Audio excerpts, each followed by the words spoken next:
Σαν το παράπονο στη φράση εδώ και τώρα,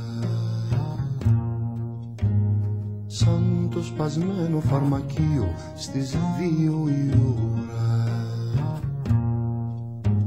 σαν το καμένο το γήπεδο, σαν το αμόκ της μηχανής σου, μέσα απ' της βιτρίνας τα θρύψαλα ακούω την ψυχή σου.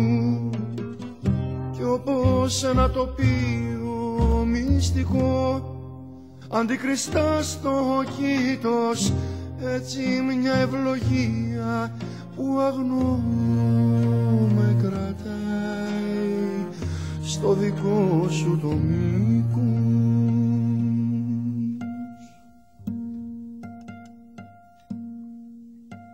Μου στείλαν μηνύματα η βιαστική σου η νάνη, απ' το παραλήρημα της χώρας σου που αυξάνει.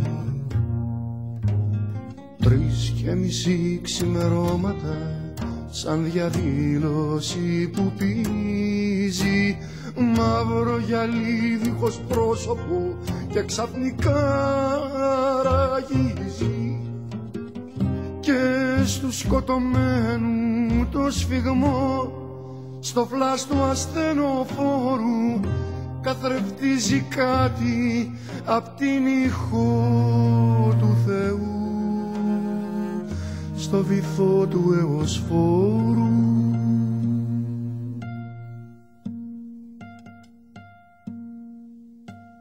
Οι ρυθμοί μου λύσαξαν, μα δεν κρατούν τον ήχο της μοναξιάς σου όταν κλαις και χτυπάς τον τοίχο. Μες της αυγής στο μισόφωτο σβήνω μίλια γραμμένης ύλης, να βρεις τη σελίδα κατάλευκη, να μπεις και να ανατείλεις με ένα παρανάλωμα παντού στη θεϊκή σου αλήθεια, σαν φωτογραφία ενός παιδιού που μου λέει αναγνώστη βοήθεια.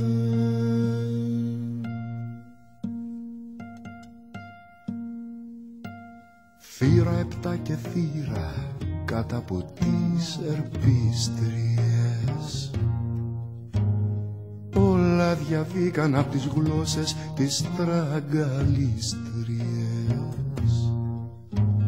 Κι όμως εγώ σαφουγκράστηκα σαν λεξούλα ενός αγανόστου, κι όχι σαν μέρος του λόγου τους και του δικού τους πόστου, για να σ' αγκαλιάσω με καημό και τόσο να σε νιώσω, όσο είναι τοπίο μυστικό του το δω, που ποθώ να αποδώσω.